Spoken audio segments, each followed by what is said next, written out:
Robert Williams is undergoing surgery again on that same left knee.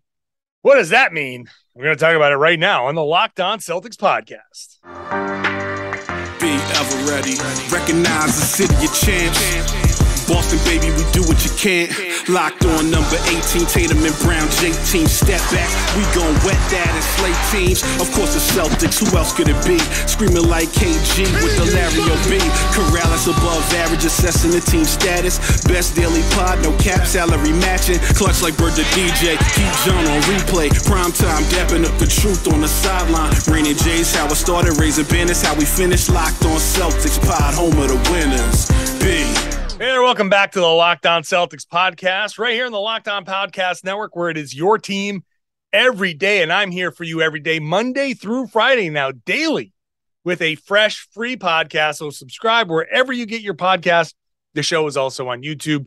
Make sure you get the show there. I'm John Karalis, former professional basketball player, credentialed beat writer covering the Celtics for Boston Sports Journal, now in my 16th season overall covering the Celtics. I've also written a book called The Boston Celtics All-Time All-Stars, and I am here today to talk about the big news. I know I've been doing my regular series about camp questions. Let's revisit the camp question about Robert Williams, because this is going to be about the news that Robert Williams going to have surgery on that left knee. I'll get back to the camp questions tomorrow and throughout the upcoming parts of the training camp. We'll finish off that series in just a bit, but gotta interject, gotta stop the flow there, because Robert Williams is going to be out 4 to 6 weeks. So let's just start with the news.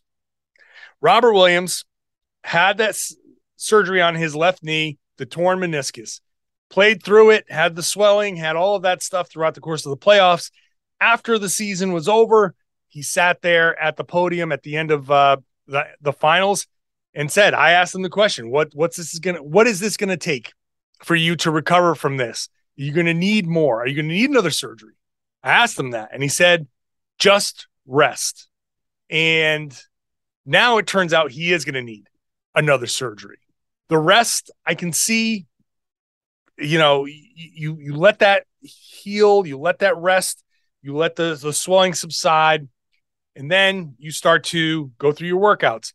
And the thing is, with the short off season, this might have been something that was handled in August. We've got to look at the possibility here that if the Celtics were eliminated in May and he had that extra month and they started ramping him up sooner and he had the discomfort, we might have heard the report from Woj a month ago that said, well, 4 to 6 weeks expected to be there for the start of training camp. This is one of the risks. This is one of the downsides. This is one of the things that happens when you have the short turnaround. Obviously you want to have that short turnaround because that means you're in the finals. Maybe you're winning a championship. So you accept all of the bad things that come with that, because obviously it's very, very good. That's obviously where everybody wants to be. But let's not say that there is nothing on the downside to this. There is a downside, and this is the stuff that makes it hard to repeat as a finalist or a champion. When you're playing into June, this is hard. It's hard to repeat. So this is one of the things. If you have a nagging injury and you run this risk of, hey, we're gonna rest. So through June, July, okay, we're resting. August, we're starting to bring things back. Okay, maybe his knee hurts. Maybe say, you know what, still not feeling 100%. All right, we're gonna take it slow. We're gonna ramp it up. Let's just keep seeing how it goes. Let's check it out. I'm sure there's an MRI in there somewhere that says, there's some stuff that we can clean up, but maybe you don't have to. Maybe you can deal with it. Nope. Then through August, now it's September, and you say, oh, I can't do it. It doesn't feel right. You make the decision now. Maybe you should have made the decision earlier, but you make this decision now to say, all right, we're going to pull the trigger. So what does that mean? You go in there, arthroscopic surgery. It's a little scope. It's a little incision, tiny little incision right in the side of the knee. They put a little tube in there with a little camera, it's amazing technology. Having your knee scoped is amazing technology. Little tiny thing goes in there, zip, zip, zip, sucks it out, vacuums it out. Whatever needs to be cleaned out gets cleaned out. Any little fraying in there, you just shave that down and it comes on out. I've had things done like that, not on my knee, but on my shoulder and other stuff. You just little tiny thing, zip, zip, zip, in you go. And the recovery is fairly quick. 4 to 6 weeks is not a long time. So on the face of it, you say, okay, this is a normal thing. This is a normal thing. On the face, at face value, you say, this is a guy who had meniscus surgery. He tried to play through it. There's probably some scar tissue buildup. It's uncomfortable. And the team said, look, we're going to recommend. And Robert Williams says, yeah, I'm going to do it. We're going to go in there. We're going to clean up this knee. We're just going to get all this loose stuff out. Whatever fraying in there, we're going to get it out. Scar tissue, we're going to get it out. You'll be completely fine. You hear the Woj report. You hear him on NBA Today on ESPN. And everything that you hear is a cleanup. This is just a cleanup. You go in there and you remove the whatever's in there that's causing the pain. And it doesn't take much to cause a pain. Something as small as a grain of sand in that knee infrastructure can cause a ton of pain in there. So you go in there, you clean some things out, seems fine, right? Seems fine. Am I worried about it? I'm not necessarily, but the problem is it's Robert Williams and it's the same knee. I don't think that this notion that kind of is floating around, oh, that's 2 surgeries on the same knee in 6 months. I don't think that that's the real issue because the surgery isn't a repairing type of surgery. It's not like, I don't know, Tommy John surgery. And then you got to go back in and fix something. It's not like you've gone in to repair a ligament or a tendon or something. And then after a while, you say, oh, it's not healing right. We've got to go back in and do another surgery. Not all surgeries are created the same. So this notion of this, it's 2 surgeries on the same knee, that's bad. Like, no, it's not ideal. It's not great. It's not something that you want. You want to be able to have them come in and feel fine. An arthroscope going in, cleaning some things out, taken at face value. A guy who had surgery tried to come back from it. If you have some scar tissue buildup and you just go in, we're going to suck that out. We're going to cut it out and suck that out. No problem. To me, as a guy who's played it sounds normal. It sounds normal to me. The trepidation comes from, well, it's Rob and it is the knee. And well, you are shaving little bits. You're shaving little bits off. And is that all that there is? Is that it? Because I keep saying taking it at face value. Is there more? Is there something more? And that's something you're just never going to find out until maybe well after the fact. Because right now, nobody's going to come out. Nobody, even, no matter who your source is, nobody's going to come out and be like, this is a problem. And everybody should be scared. Everybody should be running for the hills because no one's going to say that. It's just all, this is fine. This is fine. Don't worry about it. So taking at face value, I think it's okay. So let's dive deeper into it. What else? What's this going to mean? What's this mean for Rob? What's this mean for the team? I'm going to continue that conversation in just a second. First, let's talk about BetOnline, where I don't think this is going to shake the odds much for the Celtics. I don't think this is going to move the needle much for the Celtics as far as the betting odds. I mean, maybe there'll be a little bit of a wobble in there somewhere, but everything points to this just being a short-term thing. So don't be afraid if you're confident in the Celtics winning it all and you were going to lay that bet down. I don't think going to betonline.net and laying some money down is going to be affected by the Robert Williams injury. I don't think that should change your mind one way or the other. Now, obviously, this is football season, so BetOnline.net is your number one source for all the pro and college betting needs, which people just love to bet on football. You can follow all of the latest developments there in both college and pro. Matchups, news, podcasts, it's all right there. But obviously, there's other stuff. Like I said, NBA, MLB, MMA, boxing, golf. It's all right there, including also live betting during games. You can bet. You can bet on esports. You can get all your scores. Everything's there at BetOnline. It's the fastest and easiest way to check in on all your favorite sports. So head on over to the website today and use your mobile device if you'd like to learn more about the trends and action. BetOnline is where the game starts. Please gamble responsibly. Hey, thanks for making Locked On Celtics your first listen every day. Why not make Locked On NBA your second listen every day? I host every Wednesdays. This is the Wednesday show. So go check it out. I am on Locked On NBA with Jake Madison today, talking a little bit more about Robert Williams. So there's a little bit of conversation there about Rob between me and Jake. Also talking Phoenix Suns. Draymond Green wants the owners to vote on whether Rob Sarver should stick around in the league. The players are reaching out and they're upset. So that plus Jay Crowder rumors, trade rumors, it's all on the Locked On NBA podcast. So check it out wherever you get your podcasts, on YouTube as well. I'll mention Jay Crowder. I'll address that. I'll save that for the next segment. But let's continue on the Robert Williams thing, because even Woj, who has no reason to say otherwise, said on ESPN's NBA Today that this appears to be a training camp, preseason, early season kind of injury. This is not a long-term thing.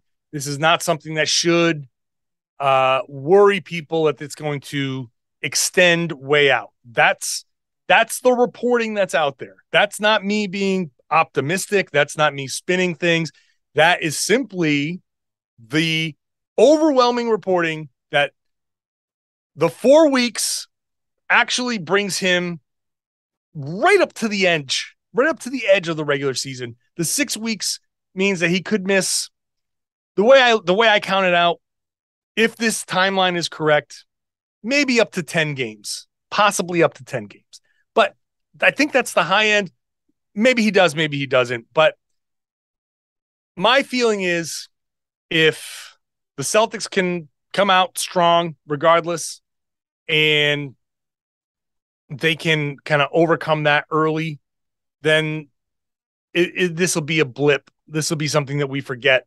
It's almost like you forget that Jaylen Brown and Al Horford missed most of the preseason because of COVID last season and put the Celtics really, really behind.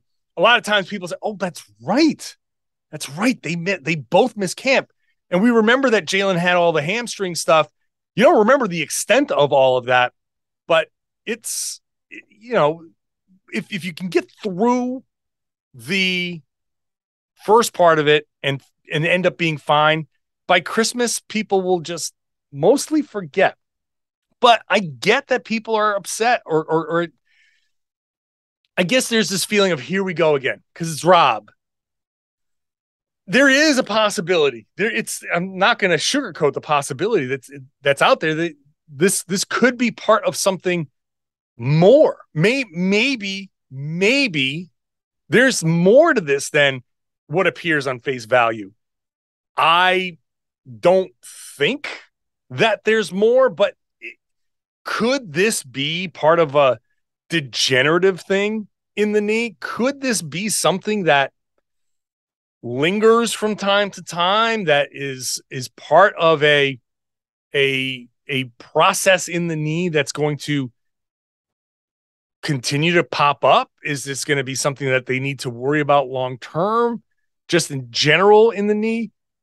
If you're shaving out a piece of cartilage, because that's what the meniscus is. The meniscus is a shock absorber. It's the stuff in the middle of your knee that kind of, when you land, it just sits there and allows the knee to take that pounding. But if you're Robert Williams, who jumps No one loves to jump like Robert Williams. If you're Rob and you keep jumping and you keep chipping away at that, and that's not exactly how it works. I shouldn't have phrased it like chipping away, but if you keep putting pressure on that part of your knee and there's a degenerative thing there that I'm not going to say that that's not somewhere in the back of my head where it's a concern and you wonder what his overall durability is. I think when it comes to this, it is simpler than the overreaction alternatives. Knees can be very strongly supported by good flexibility and strength around, especially in the quad and the supporting muscles. The knee structure can be very, very well supported if a player is careful to make sure that the supporting muscles are kept strong. And you think, well, you're jumping and running and playing basketball. Of course it's strong. No, it's not always the case. You still have to strengthen that. If he can take care of his body and make sure that part of his body is especially cared for, then that will be a step. If he can, as I said in the Robert Williams podcast, if he can learn and get better at, because he's learning some of it, if he can get better at positioning, body angles, taking away drives without jumping, better at not biting on fakes, understanding that you're Robert Williams and they're faking you because they want you to jump. And you're so explosive that it doesn't matter if they jump first. It literally doesn't matter if another player that you're guarding jumps first. You're Robert Williams. You can jump after he does and still block the shot. Let them be afraid of you. Learn to use that fear to your advantage. That's part of being Robert Williams. You built this reputation. So take away angles, ride guys down the lane away from the basket. You don't have to completely cut them off. Just get that angle, their driving angle. Just push it just a little bit out of where they don't want to be. Just push it way out. You're fine that way. You don't have to jump, which means you put less pressure on your knees. Learn that, preserve your knees. That's all part of being a professional basketball player. Learning that stuff, learning to stay down and learning that discipline that all you have to do is challenge the shot. A person who jumps into the lane and sees you and up fakes, they're taking themselves out of the natural rhythm of a shot. Let them do it. And then when they finally rise up, you use your explosion to go straight up and down and challenge the shot. Those types of things are going to help him so much. And he's getting there, but he needs to get there. He needs to get there. Play smarter. Play within that. Just play within yourself a little bit more and understand that you just don't have to rely on the springs. The springs are there when you need them. He's 24. He kind of has to start thinking about playing a little more old man. Obviously, he's a threat to roll and catch lobs. That's fine. Go catch the lobs. At least that way you can hold on to the rim and swing and land comfortably.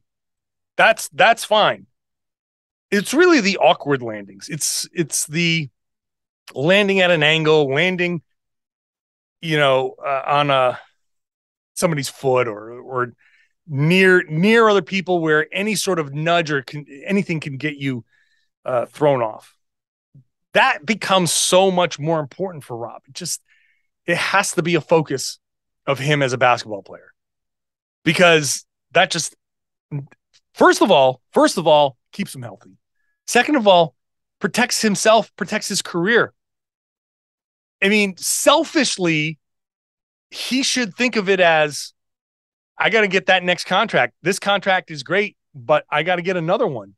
And if there are injury issues, if there are durability issues, then that next one is at risk. So I think all of that's super important. But now, who benefits? Well, what do the Celtics do now? Do they make a move? Who benefits from this team? What can be next? I'm going to talk about that in just a second.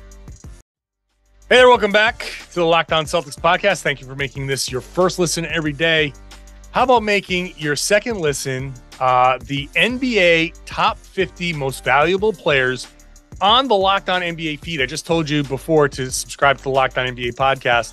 On that same feed, this week, which players moved the betting line the most this season? So, I've already teased that one of the Celtics was on there in the top 50 was Marcus Smart at the tail end of the 50.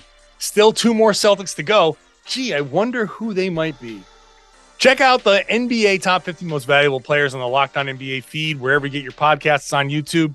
I will be making appearances whenever they talk about the Celtics players. There's 3 Celtics on there, so I make 3 appearances. Check it out wherever you get your podcasts. All right, who's going to benefit from this? What's the real net effect of Robert Williams undergoing surgery? It's not going to affect him necessarily so much. He's going to come back. Whenever he comes back, he should be 100%. And hopefully he stays at 100% or as close to it. So what do the Celtics do in the meantime? Well, he's going to miss training camp. He's going to miss the preseason. He'll miss a couple of games in the regular season, depending however many that is, 2, 4, 6, 10, but not that many. So he'll come back. He'll play his normal role.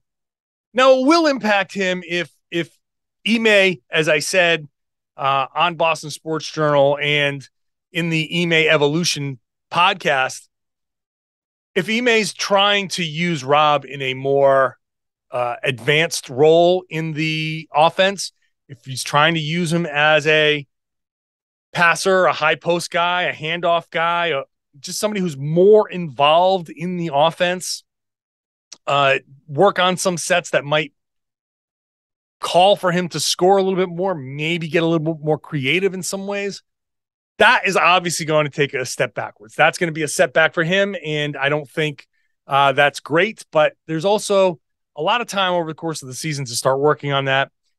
Not ideal, but not the worst. But that also depends. If Ime is even going in that direction. If Rob is going to be doing a lot of the same stuff, then he's not going to really miss much at all. I actually hope that he was going to be asked to do a whole lot more. But regardless, Rob is going to miss some of that time. Whatever new wrinkles are thrown in, he's going to miss that. But he will be there. He will be in the facility. He will hear. It's not like it's being kept a secret, right? It's not like he's going to show up in the middle of October and he's going to be like, what do you mean we're trying out a zone? No, he's going to be there. There's going to be walkthroughs. There's going to be film sessions. He's going to know what they're trying to do. And he, by the middle of it, 2-3 weeks afterwards, he can be on the floor for walkthrough type stuff. Light, no jumping, just kind of light stuff. He can be on the floor for that. So he can still be involved. So it's a setback, but it's not that much of a setback, depending on how much extra he was trying to learn. It does open up some room for, does Luke Cornett get a bigger role? We talked about Luke. Hey, here's your chance to show what you got, because you're definitely getting a bigger look now. Fiando Cavangeli, he's a guy that makes sense if he's the guy who mimics Rob the closest on the team. You can say, well, he's got the closest skill set. He's the closest representation of Robert Williams. So maybe just throw him out there as a lob threat, and maybe just the threat of him catching alley-oops or blocking shots can most closely replicate what Robert Williams has done. So maybe Kabengele is the guy that gets a surprise bulk of the look. Wouldn't be surprised. Wouldn't be surprised if Noah Vonleh gets a chance to make a real impression. He's a guy that might have an opportunity that, since Rob is not going to be out there, and that's 20 some odd minutes that he wouldn't be playing in a preseason game, 15 minutes if it's preseason, I guess. But that's 15 minutes that someone else is going to get, and Vonleh will get an opportunity. Interestingly, they waived Bruno Caboclo, and so that means he's not even getting a shot. They waived him already. The question is the timing. First of all, right after the announcement of Robert Williams getting the surgery, which again he hasn't gotten yet. Maybe he will have by the time you hear this podcast. But right after that announcement, Shams Charania says the Celtics waive Bruno Caboclo. So he's out. Does that mean that they're going to bring in one of these other bigs? Does that mean they're going to say, hey, you know what? We can't mess around with Rob. We're not 100% confident that he's going to come back and be himself right away. Or maybe we feel like there's a risk moving forward. If any of that is true, then maybe the Celtics will say, all right, fine. Here, Dwight Howard. All right, fine. Come on. Which pains me a bit, but they open up a spot for a reason. And maybe Caboclo wasn't happy with what opportunity he thought he might get, and he just wants wanted the chance to go hook on somewhere else. I don't know, but the timing, I don't think is coincidental. I think the timing to waive him was maybe meaningful and could lead to something else coming in the near future. We'll see. I don't think that it's a move ahead of a Jay Crowder move. Jay Crowder is available, and I know a lot of us have a thing for Jay Crowder. I certainly do, especially at this time last year, especially in the November, December, January, early January. I was sitting there saying, I think I've written so many articles on Boston Sports Journal calling out the Celtics' lack of heart and how they needed a Jay Crowder type, that I've just bought into the idea of getting Jay Crowder back. And he's older and his production has gone way down, but that's a tough SOB, man. That's a guy with a chip on his shoulder, just perennially tattooed to his shoulder, implanted in his shoulder. That chip is never leaving his shoulder. And the Celtics could benefit from having a guy like that around. I know they have Marcus Smart, but Crowder takes it to another level. And that edge is, I think, on this particular team could be helpful. However, I don't think that's a direct replacement that's going to help the Celtics. I mean, you could go smaller with a single big and Crowder, but Crowder makes $10.2 million, just under $10.2 million. Hard to get that matching. I don't know what Phoenix is trying to do, what they're trying to accomplish. They probably want a useful player back for Crowder, and I don't know if the Celtics have exactly what the Suns are looking for. So I don't know that Crowder is the right solution in terms of giving Phoenix back what they want. I don't know that he's the right solution to bring in for this particular injury, this particular move. Maybe as a replacement, if you're trying to say, well, he comes in and does what we wanted Gallinari to do. He doesn't shoot the ball that well anymore, but he's certainly a much better defender. I think in a vacuum, I would love Jay Crowder back. However, I just think it's too tough. But we'll see. We'll see if the Celtics can work something out there, if they're interested at all. I think now in the pecking order of who do they replace, who do they need to help, who do they need to replace to get some help, Gallinari kind of falls behind Robert Williams for sure. But Gallinari is also out for the entire season, basically.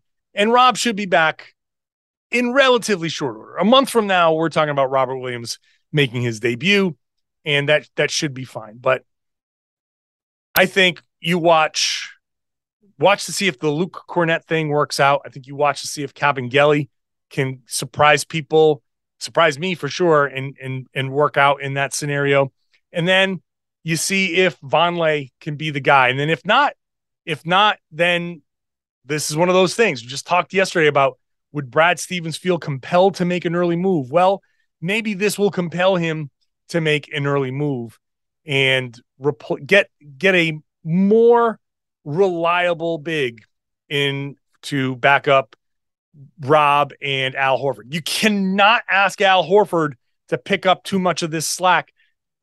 These guys are all supposed to pick up the Al Horford slack, because you're supposed to start him off a little more slowly and then work him up.